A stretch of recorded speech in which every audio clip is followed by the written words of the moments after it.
Hi friend, জিএচি kitchen চ্যানেলে সবাইকে স্বাগতম। প্রতিদিনের মতো আজকেও নতুন একটা রেসিপি নিয়ে আপনাদের সামনে চলে আসলাম। আজকে আমি কাঁচা আম দিয়ে টক ঝাল মিষ্টি আচার বানাবো। তো প্রথমে আমি আমগুলো কেটে নিলাম। একটা আম আমি 4 টুকরা করে কেটেছি।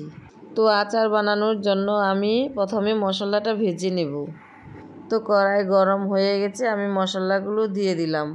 মশলাগুলো দিয়ে ভালোভাবে নেড়ে চেড়ে এর মধ্যে কয়েকটা শুকনো লঙ্কা দিয়ে দিব। শুকনো লঙ্কা দিয়ে ভালোভাবে নেড়ে চেড়ে মশলাটা মুচমুচে করে ভেজে নেব।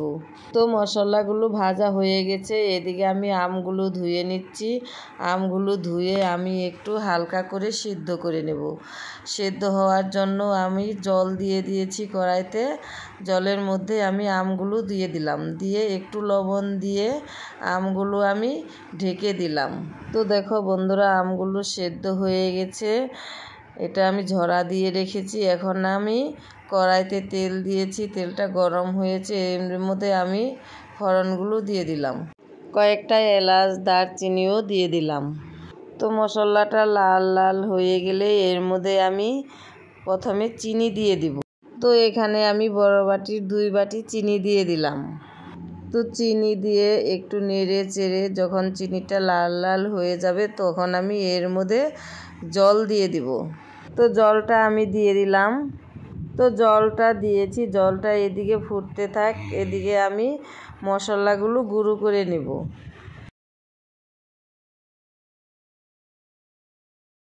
তো মশলাগুলো গুঁড়ো করার জন্য আমি একটা মিক্সিং বাটিতে মশলাগুলো দিয়ে দিলাম।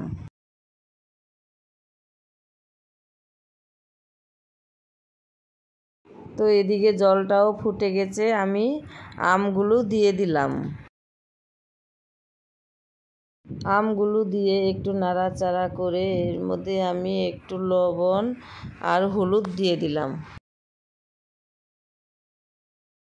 বন্ধুরা, এভাবে আমের আচার বানিয়ে খেতে কিন্তু দারুণ লাগে। এমনিতেই তো আমের আচার খুব টেস্টি হয়।